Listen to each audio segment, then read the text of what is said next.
So guys, welcome back to Did Reviews. Once again I'm here with another video, and today basically I want to say a massive thank you to Aerocool for sending this over. This is the Aerocool Aero 1 Eclipse. So basically what I'm going to be doing is I'm going to build in my system inside this case, and I'll give you a quick overview of the case itself at the end, so you can see what it's like. This is a budget case, but as far as budget goes, it's actually, from what I can see so far, it's very good, but obviously I won't know until I've built in it. So I'm hoping to get a nice system together. First of all, before I start anything, I'll talk about the price. So this roughly goes around for £70 in the UK, probably similar in dollars in the US, and similar price elsewhere.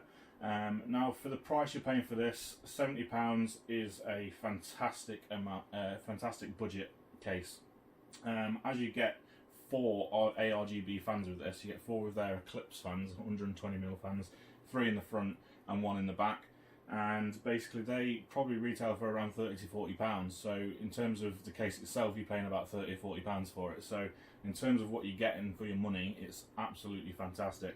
As you can see, it's got a full tempered glass panel on the side as well, which is really good. And anyway, so basically we'll get into it, and we'll get building in this, and we'll show you at the end of the finished product. So hope you enjoy it, guys. Hope it helps you choose a budget case, and we'll see what we can do. Cheers, guys.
Right, there we have it, guys. I hope you enjoyed that. This is the build in the Aero 1 Eclipse from Aerocool.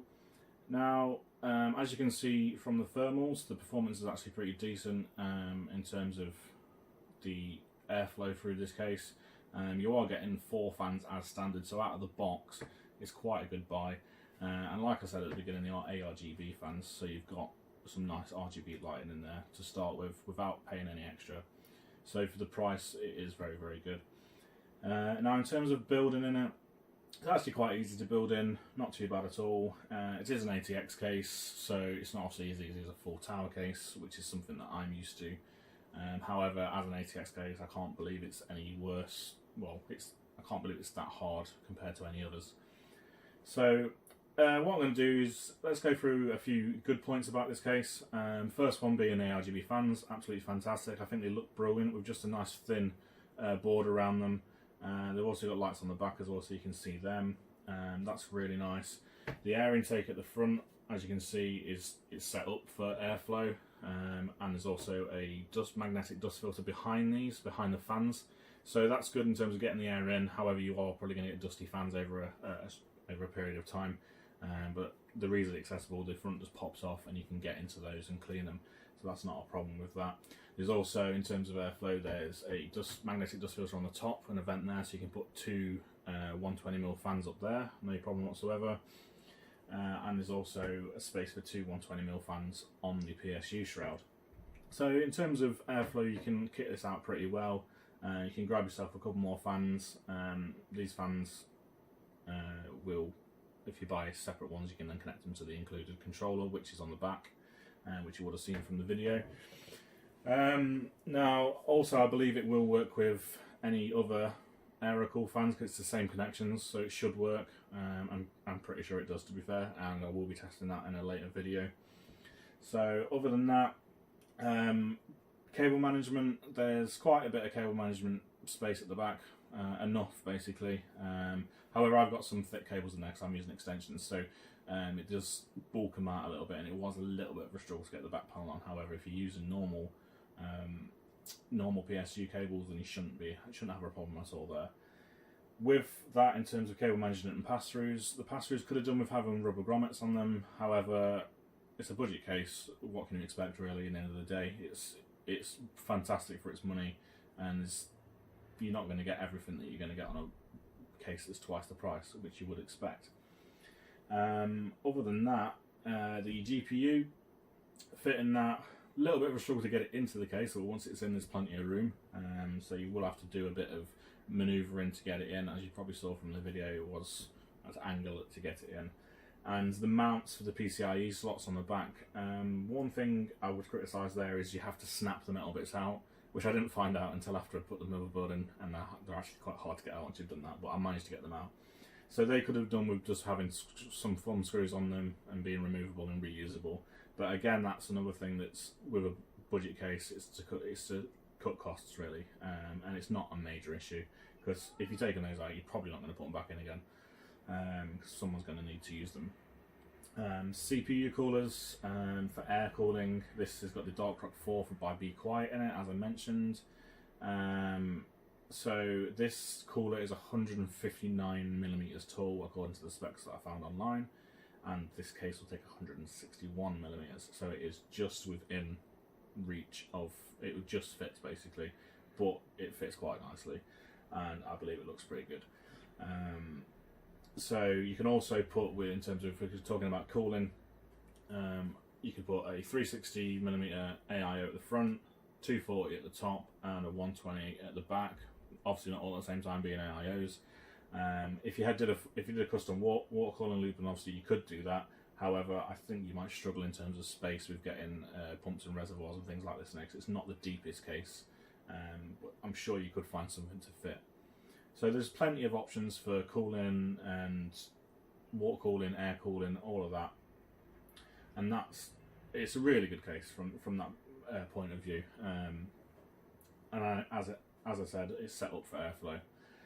Now, the one major flaw that I found, and bear in mind this is probably the only flaw with it, because everything else seems to have been thought about. Whether it's not the highest quality in the world, but it's not the worst. But in terms of actual usability, everything else seems to be pretty good. The one point that isn't very good is the SSD mounting on the side next to the motherboard tray. Now, from just looking at it visually, when I first looked at it, it looks like you can put 3 in a row down the side, but you can't. From what well, that's the way I see it anyway. You can't put 3 down the side. You have to put 2, and you have to space them apart. You can't put them underneath each other.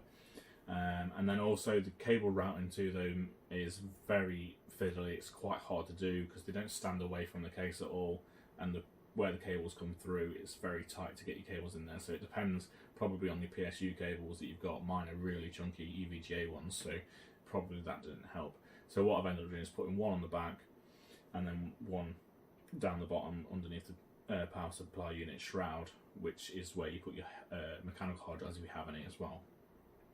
So in terms of that, that's the big flaw. Also, if you were stacking them up, if you put the one at the top, then you will lose one of your pass-throughs for your motherboard cable and have to pass it through the lower one, and it might not look as tidy. But other than that, that's really all I can say bad about it, to be honest with you. I think it looks fantastic. So yes, that's it really. Let me know what you guys think in the comment sections below, please. Give it a thumbs up if you like this video. If you didn't like it, give it a thumbs down and tell me why. And if you haven't already, please subscribe to the channel. We'll have more build videos coming, we'll have more review videos coming, and I hope to see you soon. Cheers guys.